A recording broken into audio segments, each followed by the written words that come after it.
আজ শ্রাবণ মাসের দ্বিতীয় সোমবার। আমি আমার মহাদেবকে কিভাবে অভিষেক করি সেটাই আজকে একটু তুলে ধরি, চলুন।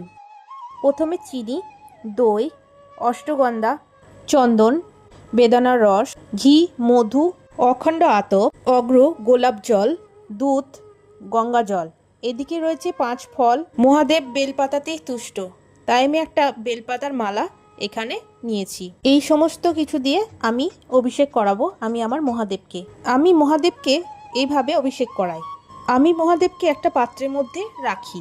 পাত্রের মধ্যে রাখার পর প্রথমে জল দিয়ে অষ্টগন্ধাটাকে তুলে দিই। তারপরে ঘি, মধু, দুধ, দই, শর্করা, গোলাপ জল, অগ্রু এইসব দিয়ে আমি মহাদেবকে অভিষেক করাই। অভিষেক করার জন্য অন্য পাত্রে মহাদেবকে বসাতে হয়।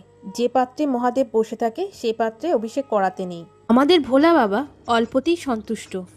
আপনি যদি একটা বেলপাতাতে আর একটু জল দিয়ে যদি পুজো করেন তাতেই কিন্তু সন্তুষ্ট আমাদের ভোলা বাবা। এবার গঙ্গা জল দিয়ে ভালো করে মহাদেবকে স্নান করিয়ে নিচ্ছি।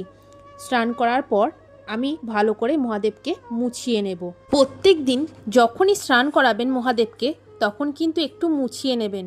মহাদেবকে কোনো সময় জলে দিয়ে রাখতে নেই। এবার আমি দিলাম চন্দন, অষ্টগন্ধা দিয়ে ভালো করে সাজিয়ে নিলাম। ভোলে বাবা সবসময় বেলপাতাতেই তুষ্ট, তাই আমি প্রত্যেক সোমবার আমি বেলপাতার একটা মালা মহাদেবকে অর্পণ করি। এরপর আমি পুজো করার পর ফিরে এলাম। আমি পুজো করাটা দেখাইনি, পুজো করাটা দেখালে অনেকটা বড় হয়ে যাবে ভিডিওটি। আমি অভিষেকটা কিভাবে করাই সেটাই আমি তুলে ধরেছি। তো আমার এই ভিডিওটি কেমন লেগেছে অবশ্যই জানাবেন। ভালো লাগলে শেয়ার দিয়ে যাবেন।